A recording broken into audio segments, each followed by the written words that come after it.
মুর্শিদাবাদ জেলার সালার থানার খারেরা গ্রামে ঘটেছে এক সাহসিকতার ঘটনা।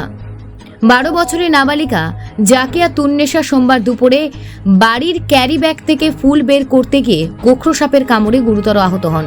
সাপটি দেখে দাদা তৎক্ষণাৎ প্রতিক্রিয়া জানান। সাপসহ নাবালিকাকে নিয়ে সরাসরি সালার হাসপাতালে পৌঁছান। সালার প্রাথমিক স্বাস্থ্য কেন্দ্রে চিকিৎসকেরা দ্রুত চিকিৎসার ব্যবস্থা করেন এবং বর্তমানে নাবালিকা সেখানে চিকিৎসাধীন। এই সাহসিকতার জন্য দাদাকে সাধুবাদ জানাচ্ছেন এলাকাবাসীরা। ঘটনায় স্থানীয়দের মন্তব্য শুনুন। টিউশন গেছিলাম, দিয়ে ভাই বললো টাইম হয়নি, দিয়ে আমি বাড়ি চলে এলাম, দিয়ে ঢাললাম, দেখছি সাপটা বেরিয়ে গিয়ে মানে ওটা আমি ভাইকে দেখাচ্ছিলাম, দিয়ে ঢাললাম, দিয়ে পড়িয়ে গেলো। সাপটা আমাকে এসে প্রথমেই বেরিয়ে কামড়ে দিল। বাড়িতেই ছিল খেলতে? হুম, মানে ঘরে ছিল না বাইরে ছিল? ঘরে।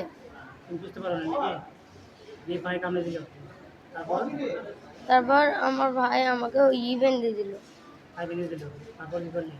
তারপর ভাই মোটর সাইকেলে নিয়ে এসে আমাকে নিয়ে চলে এলো এখানে। হাসপাতালে নিয়ে আসলাম। তোমার নাম কি? জাকিয়া তুন্নেসা। বাড়ি কোথায়? প্রথমে বোন টিউশনি যাচ্ছিলো, দিয়ে তারপর ওর একটা ক্যারির ব্যাগে সাপটা ভরা ছিল সেটা জানি না, ওটা আজড়ানোর চেষ্টা করছিল। দিয়ে তারপরে আজড়ে এসে তারপরে দেখছি হরাম করে যে পায়ে কামড়ে দিয়েছে। মানে রাস্তায় কেই পড়েছিল? হ্যাঁ, ক্যারি পড়েছিল না, মানে বাড়িতে ছিল ক্যারিটা। হ্যাঁ, দিয়ে ওর ব্যাগে কি ভরা ছিল ক্যারি ব্যাগে, দিয়ে তারপরে ও আজড়ানোর চেষ্টা করছিল। তারপরে আজড়ানোর পর তারপরে ও আজড়ানোর পরে ওকে কামড়ে দিয়েছে পায়ে। হ্যাঁ, তারপরে যে কামড়ানোর পরে পাটা লড়ি দিয়েছে, দিয়ে ও ছিটকে পড়ে গেছে সাপটা। সাপটাকে আমি ধরে ব্যাগে ভরে নিয়ে এলাম বোনকে তাড়াতাড়ি করে কোথায় নিয়ে আসলে? সালার হসপিটাল। কি সাপে কামড়িয়েছিল? খরিশের বাচ্চা। তুমি দেখেছো কামড়ানো? হ্যাঁ, কামড়ানো দেখলাম। তোমার বোনের নাম কি? বোনের নাম জাকিতুন্নেসা। বয়স কত? বয়স 12 বছর। বাড়িতে কাজ করছিল না?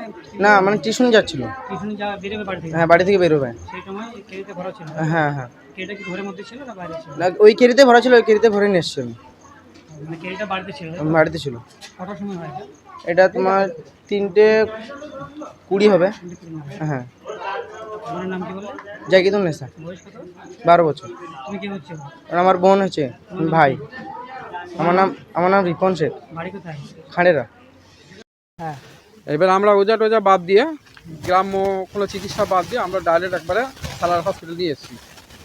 এটা আমরা আশা করব যে সালার হসপিটাল থেকে এটা ওকে হয়ে যাবে। আচ্ছা, সাপে কামড়েছিল ওর ভাই নাকি সাপটাকে মানে জ্যান্ত সাপ? এবং সাপটাকে আমরা সঙ্গে করে ডাক্তারখানা পর্যন্ত নিয়ে এসেছি। আচ্ছা, অনেকে দেখা যায় যে মানে হাসপাতালে না আসার আগে ওঝার কাছে চলে যায়। সেটা ভুল করে অনেকে। হ্যাঁ, অনেকে যেমন আসে না, হয়তো তারা ওঝা টোঝার অর্থাৎ গ্রামে কোনো ঝাড়ুদার বা ওঝা দিয়ে ব্যবস্থা করে, সেটা কিন্তু ভুল করে। আমাদের উচিত, আমাদের প্রত্যেকটি নাগরিক উচিত যে আমাদের ডাক্তারখানা সাথে যোগাযোগ করা এবং হসপিটালে বা কোনো ভালো ডাক্তারের কাছে নিয়ে যাওয়াটাই যথেষ্ট। আমরা সেটাই মনে করছি। আচ্ছা, আপনি ওই বাচ্চার কি হচ্ছে? হুম? বাচ্চাকে সাপে কামড়েছে, ওর কি হচ্ছেন আপনি? এর নাম, আপনি ওর কি হচ্ছেন সম্পর্কে? এটা কে হচ্ছে? আমাদের পার্শ্ববর্তী মানে পাশের বাড়ির একটা বাচ্চা মেয়ে। ওর নাম কি? ওর নাম হচ্ছে জাকিতুল নেসা। আপনার নাম? হুম, আপনার নাম? ভালো নাম? হ্যাঁ, ভালো নাম। হ্যাঁ? আপনার নামটা বলুন। আমার নাম হচ্ছে মোহাম্মদ মুসা। বাড়ি কোথায় আপনি? খাড়েরা।